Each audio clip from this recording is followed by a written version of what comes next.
Hello, everybody. Welcome back. We are going to give another technique a try. Actually, we're going to be doing two techniques simultaneously. The first one we're going to try is lifting out, which we do into the wet wash. And the second one we're going to try is called scrubbing out, which is something that we can do into a dry wash. Okay, so let's give this a try. Let me angle the camera down so you can see. And over here on this side of our journal, let's try the lifting out, okay? So what we're gonna do is we're gonna take a brush.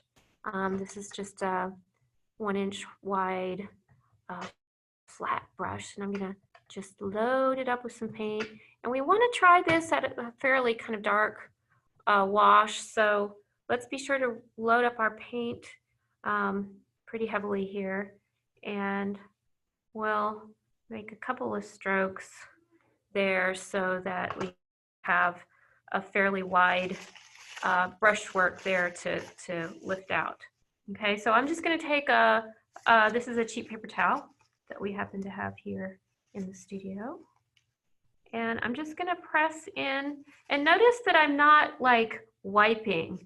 I'm just blotting, and I'm using some pressure to lift it out. Okay, I can also use other materials to lift out that are absorbent, like this is the sponge that came with this set. Or I can use a cloth.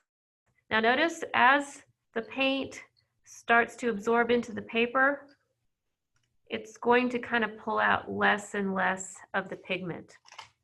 Okay, so that is lifting out. You can see how easy that is.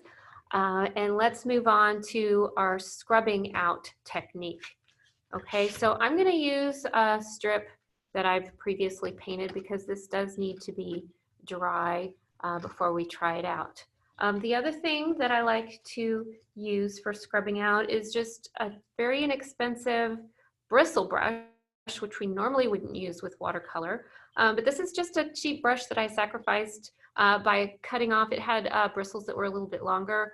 To be more effective for scrubbing, it's better if they're kind of short and stubby. So if you're an oil painter or acrylic painter, used brushes actually work great because they've kind of worn down to little nubs, and they work really well. If not, you can pick up these very cheap bristle brushes for next to nothing. I think these were on sale at the campus bookstore for 79 cents. Okay, so round brushes you can use for that purpose.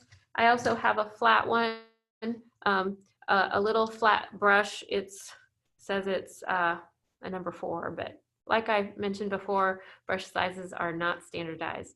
But I did trim the bristles with a pair of scissors just to make it a little bit stubbier, so it has more scrubbing power. Okay, so let me show you how we're going to do this. Okay, let's try this darkest square first and see what happens. I'm going to use my round brush. I'm going to dampen it with some water, and then I'm just going to take an area and scrub, and I can rinse it and blot it off and scrub it some more. You might want to periodically clean and wipe.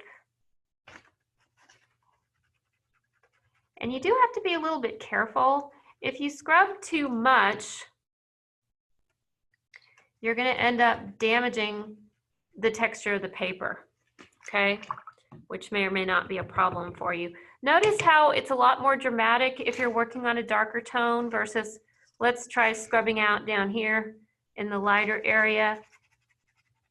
It's not going to be quite as dramatic, but this Payne's Gray does lift out pretty easily.